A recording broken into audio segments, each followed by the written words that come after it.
تسليم أما بعد فقد قال الله تعالى في كلامه المجيد وفرقانه الحميد أعوذ بالله من الشيطان الرجيم بسم الله الرحمن الرحيم ومن آياته خلق السماوات والأرض واختلاف ألسنتكم وألوانكم إن في ذلك لآيات للعالمين صدق الله العظيم وقال رسول الله صلى الله عليه وسلم أنا أفصح العرب بين أني من قريش أو كما قال عليه الصلاة والسلام الحمد لله আসিরউদ্দিন ছাত্র কাফেলা কর্তৃক আয়োজিত বার্ষিক বক্তৃতা সেমিনারের সম্মানিত সভাপতি সুদক্ষ বিশাল মণ্ডলী ও আমার সামনে বসা বাংলার দূর দূরান্ত থেকে আগত শস্য শ্যামলা সুজলা সুফলা দামাল কামাল ছাত্র ভাইয়েরা আমার সকলকে জানাই আমার পক্ষ থেকে আন্তরিক শুভেচ্ছা ও অভিনন্দন। আজকের আলোচ্য বিষয় মাতৃভাষার গুরুত্ব ও তার প্রয়োজনীয়তা। এই আলোচনার পূর্বে প্রবেশের পূর্বে আমাদেরকে জানতে হবে বাংলা ভাষা কি এবং ভাষা কাকে বলে।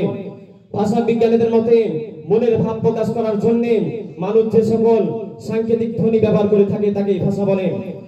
আমাদের মাতৃভাষা বাংলা আর আমরা এই বাংলা ভাষাতেই কথা বলি। আমাদের দুঃখ কষ্ট বেদনা আমরা এই বাংলা ভাষার মাধ্যমে প্রকাশ করে থাকি।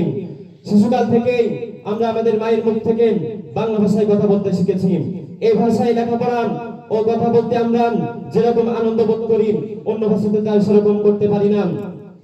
যুবক ভাইরা আমার, দুঃখজনক হলেও এটাই বাস্তব। আমাদের মাতৃভাষা বাংলা ভাষা সমস্ত জায়গায় অবজ্ঞার শিকার। কি রাষ্ট্রীয় পর্যায়ে, কি স্কুল কলেজে, কি অফিস আদালতে, কি মাদ্রাসা বা ধর্মীয় প্রতিষ্ঠানগুলোতে। যুবক ভাইরা আমার, বাস্তব এটাই যে ভাবতে অবাক লাগে যে এই ভাষার জন্য 1952 সালে দেশের অসংখ্য কৃতি সন্তান জীবন দিল।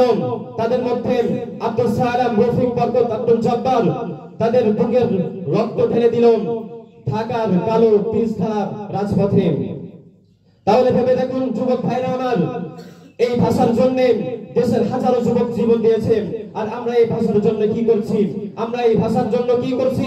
পরিশেষে বলতে চাই, এত রক্ত, এত ত্যাগ তিতিকার মাধ্যমে আমরা যে ভাষা পেয়েছি সেই ভাষা কি, সেই ভাষার পরিপূর্ণ হককে আমরা আদায় করতে পারছি?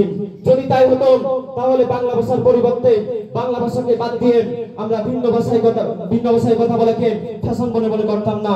শুধুবৃন্দ, পৃথিবীতে প্রায় 2500-এর মতো ভাষা আছে।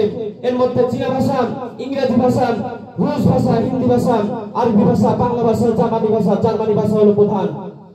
তাহলে ভেবে দেখুন, হয়তো হাজারো যুবকের রক্তের কারণে এই বাংলা ভাষা আজ সমস্ত পৃথিবীর মধ্যে, সমস্ত ভাষার মধ্যে 7 নম্বর স্তরে আছে। তাহলে ভেবে দেখুন, যদি আমাদের মাতৃভাষাকে আমরা, বাংলা ভাষাকে যদি আমরা আমাদের কলম দিয়ে নাড়াচাড়া করি, তাহলে হয়তো আমরা আমাদের মাতৃভাষা, আমাদের বাংলা ভাষাকে আরো আমরা উন্নত করতে পারবো। আমরাই হতে পারবো এক সময় বাংলা সাহিত্য লেখক ও বক্তা।